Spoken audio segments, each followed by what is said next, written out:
Glutathione is dangerous for the liver. Huh? Huwag ka uminom yan, madadamage ang liver mo. Paano mo nalaman? Sinabi kasi ng kaibigan ko. Samahan niyo ako at alamin natin ang totoo. Sir, ano nga ba ang glutathione? Glutathione is a powerful natural antioxidant found in the body. Plays a crucial role in the detoxification and immune system support. Naturally found in the body, saan po produce ang glutathione? Glutathione is naturally produced in the liver. Kung sa liver siya ginagawa, anong mangyayari kapag nag-take ka nito?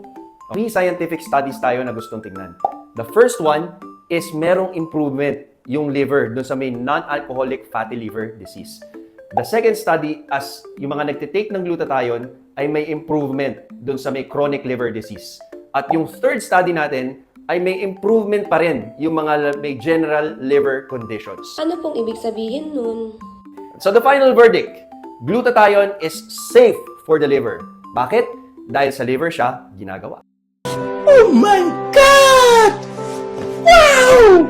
Protect your liver and glow from within with glutathione.